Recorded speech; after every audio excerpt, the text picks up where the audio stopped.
अस्सलाम वालेकुम दोस्तों, शामदीद कहते हैं अपने YouTube channel, Facebook page Malik Hasan agriculture में। आज आपके सामने ये जिब्रालिक एसिड के बॉक्स मौजूद हैं। ये चाइना से इंपोर्ट होते हैं जी, और इसके क्या क्या फायदे हैं अनबॉक्सिंग भी आपको करके दिखाते हैं।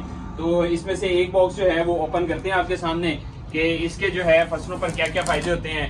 ये बहुत सारी जो फसलें हैं उनमें उनके ट्रीटमेंट में इस्तेमाल होता है। ठीक है जी, ये पूरे पैकेट होते हैं जी। इसके अंदर पूरा एक डब्बा होता है, इसके अंदर जो है 500 गोली होती है, 500 टैबलेट का ये जो है पूरा बॉक्स होता है। इसके अंदर ये टैबलेट होती है जिब्रालिक एसिड की।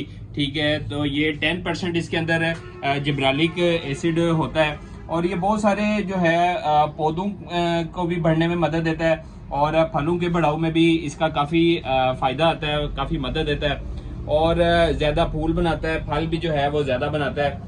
फिर जब इंसान जो हैं जब इस्तेमाल करते हैं वो खुराक जिसमें जिब्रालिक एसिड मौजूद होता है, तो वो इंसानी ज़िंदगी में जो जिब्रालिक की कमी होती है वो उसको भी पूरा करता है। फिर इसके अलावा जो पौधे जो हैं वो करवाहट का जो है उसमें अच्छा होता है, तो उसकी भी अच्छी नशोनुमा करता है, उसकी भी जो है फल में जायका भी पैदा करता है।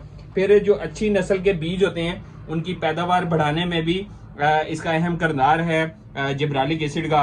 फिर जो मौसमी तनाव आ जाते हैं, अक्सर मौसम के जो हैं वो सख्तियां आ जाती हैं, ज़्यादा गर्मी, ज़्यादा ठंड पड़ जाती है, तो उसमें भी जिब्रालिक एसिड का बड़ा अहम किरदार है। इसको बेसिकली जो है वो जो है ग्रोथ प्रमोटर भी कहा जाता है, कि फसलों की ग्रोथ जो है वो रुकने नहीं देता, ग्रोथ में जो है कमी नहीं लेके आता।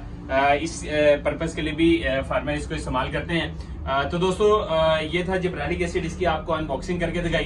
तो ये जो है आप अपनी फसल पे इस्तेमाल करके अपनी फसलों को सब्ज़ व शादाब बना सकते हैं। जज़ाकल्लाह, अस्सलाम वालेकुम।